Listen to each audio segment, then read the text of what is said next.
Nipende kumshukuru Mwenyezi Mungu kwanza kwa kufika presi salama. Maandalizi yako vizuri kuelekea kuikabili KMC. Sisi kama benchi la ufundi kila kitu tumeka sawa kwa ajili ya kushinda mechi kesho. Kwa hiyo hata ukiangalia kwenye position, siko position ya 5, KMC wako chini huku. Sisi tunahitaji kubakia katika nafasi ya 5, KMC wanahitaji kujiondoa katika playoff. Kwa mechi itakuwa ngumu, sio rahisi, lakini yote kwa yote tujiandaa vizuri ili mechi kesho tupate ushindi. Hali ya timu ipoje?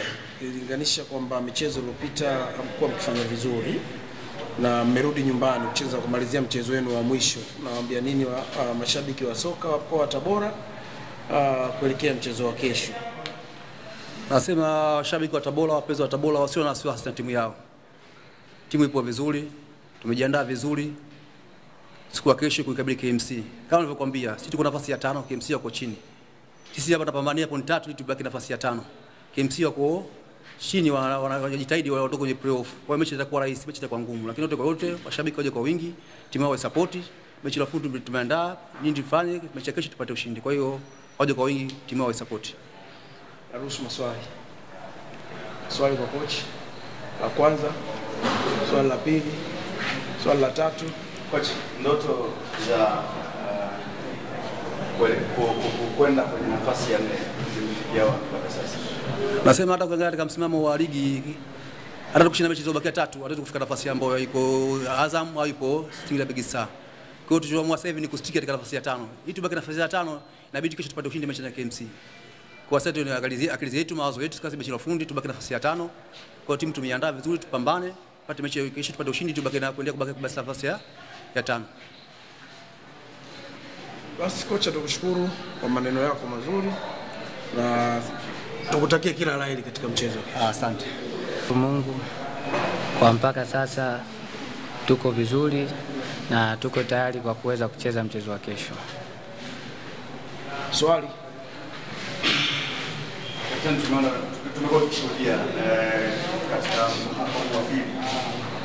Karibu ya mechi ilikuwa mkifanya vibaya, ni tatizo.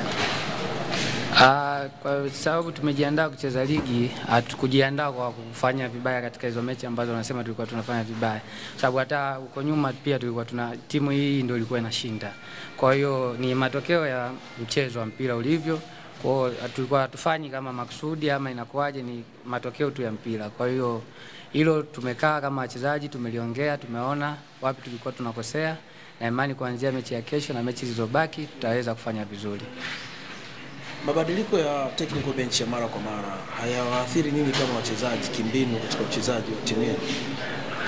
Kwa sasa kwa hilo siwezi kusema kama linatuathiri, kwa sababu walimu wote walikuwa wanaingia, tulikuwa tuna muda mrefu ambao pia wa kuandaa timu. Kwa hiyo kwa hilo haiwezi kuwa sababu labda katika timu. Washabiki wanawaambiaje wa Tabora? Washazoea timu yao ikiwa kwenye uwanja wa nyumbani ni inapata matokeo. Unawaeleza nini kuelekea mchezo wa kesho? Kuelekea mchezo wa kesho tunaomba support yao iwe kubwa, waje uwanjani, kitegemea kesho ndo mchezo wetu wa mwisho katika uwanja wa Ali Hassan Mwinyi. Sisi tunaomba waje kwa wingi kwa sababu bila wao inakuwa na ni sehemu ya kufanya vizuri. Kwa wao wakija kwa wingi inatengeneza hamasa kwenye timu na kuweza kuendelea kupata matokeo katika uwanja wetu wa nyumbani. Asante sana, tutakie maandalizi mema kuelekea mchezo wa kesho dhidi ya KMC.